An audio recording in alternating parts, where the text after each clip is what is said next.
कुछ दिन पहले ये हिंडनबर्ग रिपोर्ट आई, उसमें लिखा था कि अदानी जी की हिंदुस्तान के बाहर शेल कंपनीज हैं। ये जो शेल कंपनीज हैं, सबसे पहला सवाल है, ये हैं किसकी? ये किसकी है मॉरिशस में जो शेल कंपनीज हैं? और ये जो हजारों करोड़ रुपया ये शेल कंपनीज हिंदुस्तान में भेज रही हैं, ये किसका पैसा है?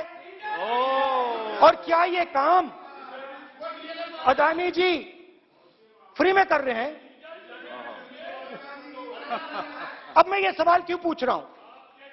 क्योंकि अदानी जी स्ट्रेटेजिक बिजनेसेस में काम करते हैं। अदानी जी हिंदुस्तान के पोर्ट्स को डोमिनेट करते हैं। अदानी जी हिंदुस्तान के एयरपोर्ट्स को डोमिनेट करते हैं। और जैसे मैंने कहा, अदानी जी हिंदुस्तान की डिफेंस इंडस्ट्री में बहुत जरूरी रोल प्ले करते हैं।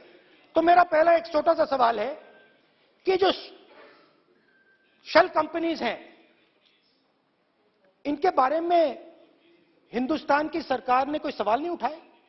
ये कौन लोग हैं? ये किनकी कंपनीज हैं? ये स्ट्रेटेजिक मामला है, पोर्ट्स का मामला है, एयरपोर्ट्स का मामला है, डिफेंस का मामला है। और जो कंपनी इन स्ट्रेटेजिक एरियाज में काम कर रही है, उनके बारे में आपको मालूम ही नहीं। ये नेशनल सिक्योरिटी का मुद्दा है, आपको मालूम ही नहीं कि ये शेल कंपनीज किसकी हैं, कितना पैसा आ रहा है, किसका पैसा आ रहा है। तो एक बहुत बड़ा सवाल है, ये पैसा किसका है? ये शेल कंपनीज किसकी हैं? और ये हिंदुस्तान की सरकार की जिम्मेदारी है ये पता लगाना ये किसकी शेल कंपनीज है और ये किसका पैसा अंदर आ रहा है। JPC, we want JPC.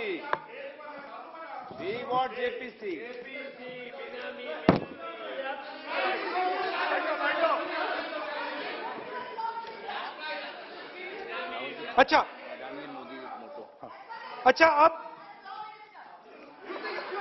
अब चलिए छोटा सा बजट के बारे में बता देता हूं।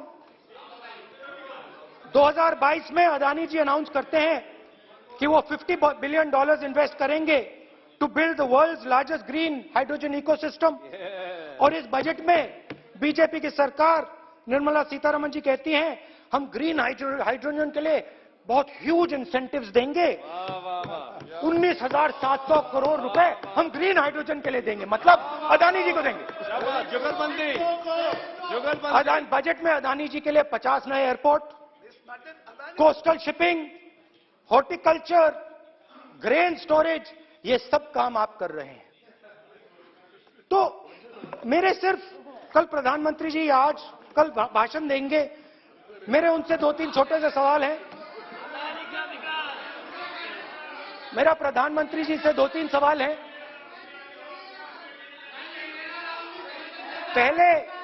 पहले अदानी जी के हवाई जहाज में मोदी जी जाते थे, अब मोदी जी के हवाई जहाज में अदानी जी जाते हैं।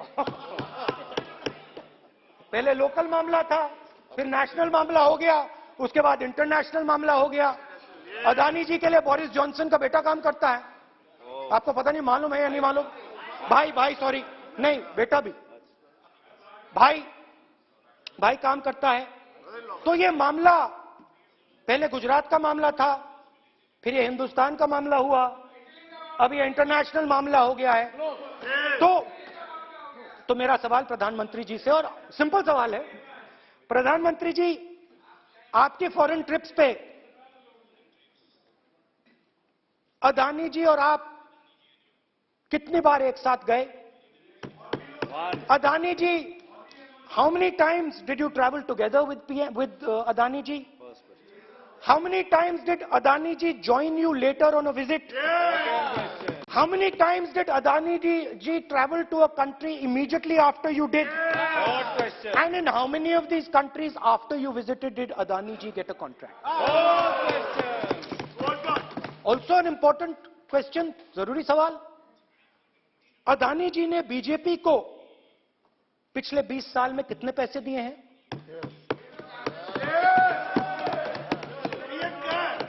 इलेक्टोरल बॉन्ड्स में कितना पैसा दिया है?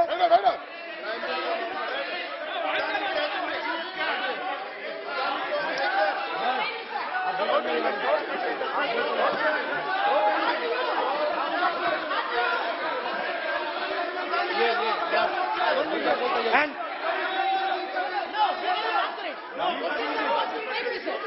questions are posed to Prime Minister, please. Sir, खत्म करने दीजिए सर. Concluding. Sir, concluding. और बहुत सुंदर तरीके से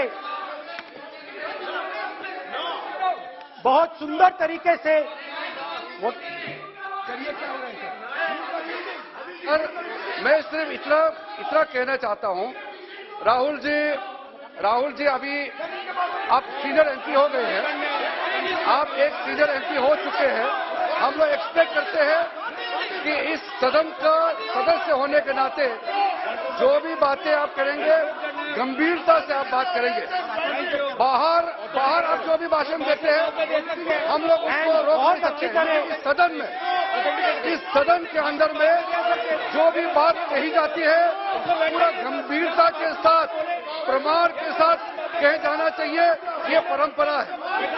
और राहुल जी ने कहा कि प्रधानमंत्री विदेश घूमने जाते हैं। तो मैंने आज